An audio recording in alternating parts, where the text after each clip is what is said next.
Hey guys, this is a video about how to do the compact flash mod for Taito G-net.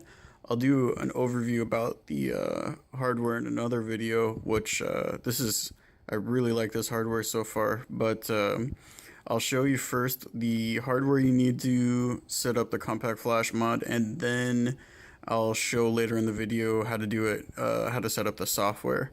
So this is the G-net itself. This is where the um, PCMCIA slot is that the real G-net games go.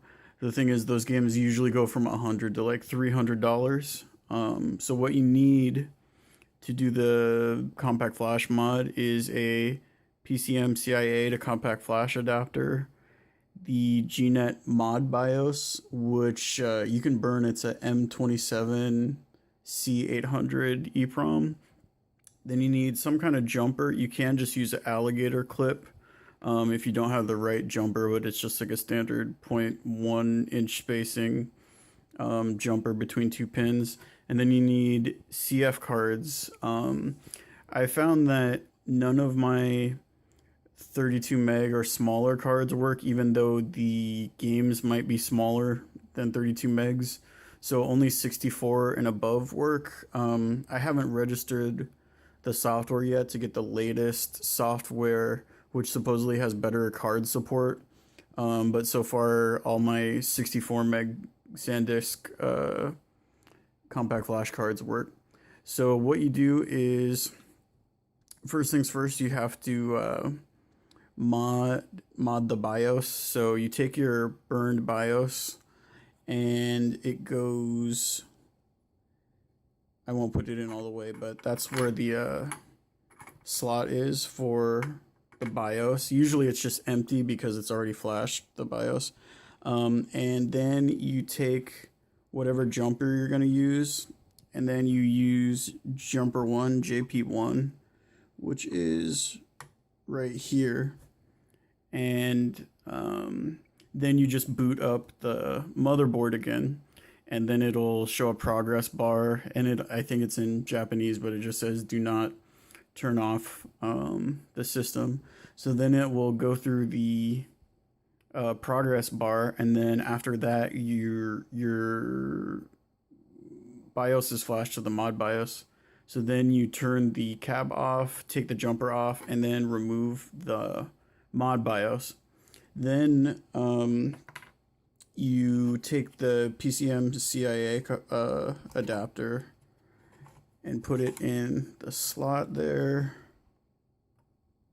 And then you take your game that you've used the software, and I'll show you how to use that in a second, and put it in, put the compact flash in, and then when you reboot the hardware, it'll load the new game, and it'll take a little while. It'll take about a minute to update, and then it will reboot itself and play the game.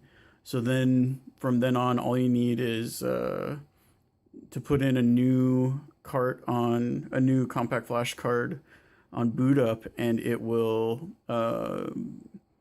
load the new game, take another minute, and then from then on, you just leave the card in and it'll keep playing that game.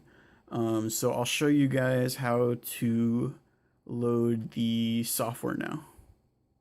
Hey guys, here's my G-net folder. It has the G-net flasher software you need, the mod BIOS, and then the various games. So after you've already modded your G-net BIOS, you open gnetflasher.exe, and it'll say ready, but there's no media yet. So you have to plug in your compact flash card into your reader. And if it's one of the supported cards, it'll just automatically show up right here. If you use a card that's not supported, just nothing will show up, and there's nothing you can do about that. And then you choose from the list what game you want to flash. I like Night Raid quite a bit, and it'll say ready, so you want it to verify or whatever.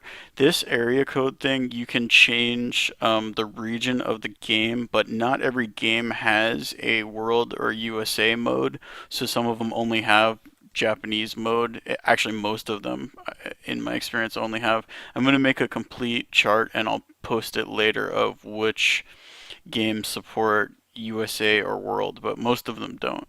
But I mean, they're all playable. They're arcade games. So then we click Flash.